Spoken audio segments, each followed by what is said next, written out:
有仇必記，炬火擎羊。第5章，因禍得福。3個月後，程理生坐在偵探社裏，手裏拿着一份娛樂報紙，頭版是陳嬌嬌和余珊珊組合的新專輯發佈會，標題寫住 Twins 少女組合走出陰霾，新專輯首周銷量破萬。配圖中的陳嬌嬌笑容燦爛，眉眼間那份從前的鋒芒已經收斂了許多，取而代之的是一種沉澱過後的從容。身旁的余珊珊同樣笑容滿面，二人依偎着，默契十足。門被推開，林慕堅走了進來，手裏提着2杯咖啡，睇報紙。他把其中一杯遞給程理生。陳嬌嬌最近人氣反彈，比出事前仲紅。因禍得福。程理生接過咖啡，喝了一口。佢經歷過嗰啲事之後，待人處事成熟咗好多，少咗啲以前嘅稜角。觀眾緣呢樣嘢好玄妙，你越鋒芒不露，人哋越唔中意；你沉澱過後，反而覺得你可親。林慕堅在他對面坐下，又嚟你嗰套命運框架理論，唔係理論係觀察。程理生放下報紙，陳嬌嬌嘅命盤我排過，廉貞坐命，野心大。人緣桃花比余珊珊更旺，未來運勢高低起伏不定，好切合娛樂圈嘅環境。但佢經此一役，學識咗收斂同感恩，情商高咗好多，足夠應付之後嘅事業發展。你每次都係咁查完案就幫人睇命盤，職業病。程理生笑了笑。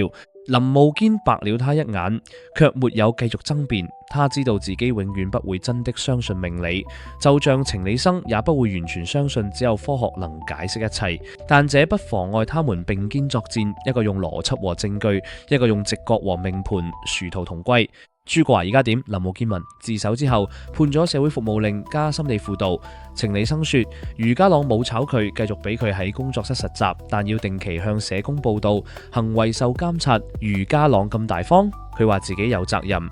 程理生望向窗外，如果佢早啲留意到朱國華嘅異常，可能件事唔會發展到呢個地步。佢覺得朱國華係可造之才，執行力強，有耐力，運行主星能量強嘅時候，好容易喺專業領域中脫穎而出。只要處理好情緒障礙，唔好再轉牛角尖，將來大有可為。又順手幫人批命。林慕堅無奈地搖一搖頭，但嘴角帶着絲笑意。同一時間，在觀塘一間排舞室裏，陳嬌嬌和余珊珊剛完成新舞蹈的排練，二人氣喘吁吁地坐在地上，汗水沿住鬢角滴落。你頭先嗰個轉圈差啲挖低。余珊珊遞過水壺，係咯，我都覺陳嬌嬌接過水壺喝了一大口，但之後嗰拍我應該改少少動作，又改。編舞老師會殺咗你，咁一係咁。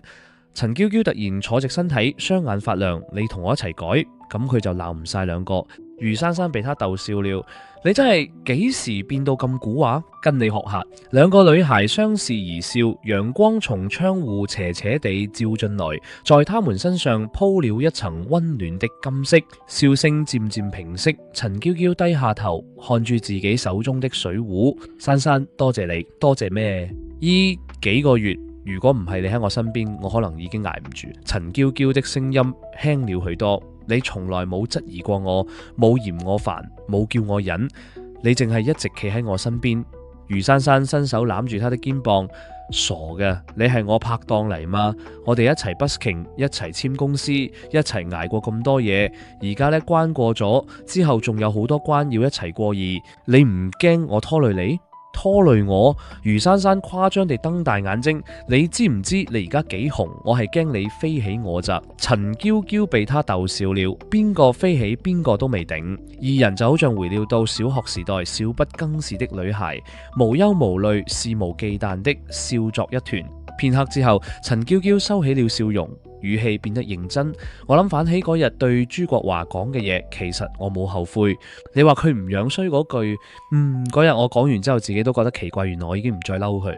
陳嬌嬌說，我嬲嘅係嗰種俾人監視嘅恐懼，但當我知道做呢啲嘢嘅人係佢，知道佢背後嘅原因之後，我反而覺得佢好可憐。佢用咗6年時間去記住一句羞辱嘅說話，為咗呢句說話差啲毀咗自己嘅人生。陳嬌嬌搖了搖頭，值得咩？余珊珊想了想，對佢嚟講，嗰句說話可能唔只係一句說話，係佢青春入面最痛嘅一刻。人有時就係咁，越痛嘅嘢越放唔低，所以我唔告佢。陳嬌嬌說唔係因為我偉大，係因為我唔想佢嘅人生繼續俾嗰一句說話綁住。如果佢因為坐監而一世都翻唔到身，咁我當年嗰句說話就真係變成佢成世人嘅詛咒。我唔想咁。余珊珊看住他，眼神帶住讚許。嬌嬌，你真係大過咗好多，經歷咁多嘢唔大個都唔得啦。陳嬌嬌站起來，走到鏡子前，看着鏡中的自己。3個月前，鏡中的那張臉蒼白憔悴，滿是恐懼。而今臉色紅潤，眼神堅定，嘴角帶着微笑。那些黑暗的日子已經過去了，他不會忘記，但也不再被他吞噬。珊珊，他回頭說，咩事？我哋繼續努力。陳嬌嬌笑了，笑容裏有光。我要紅到冇人可以睇低我。余珊珊站起來，走到他身旁，並肩站在鏡子前，一齊。鏡中影出兩個年輕女子的身影，像兩棵並排生長的樹，根在地下交纏，枝葉各自伸向天空。程理生如果看到這一幕，大概又會逃出命盤，勞鬥一番。什麼廉貞逢祿，全主富貴，什麼天良化科利明星，但有些事情也許不需要命盤來解釋，譬如勇氣，譬如寬恕，譬如在經歷過最深的黑暗之後，依然願意相信明天會更好。這些東西命盤裏找不到，只能在人心裏生長。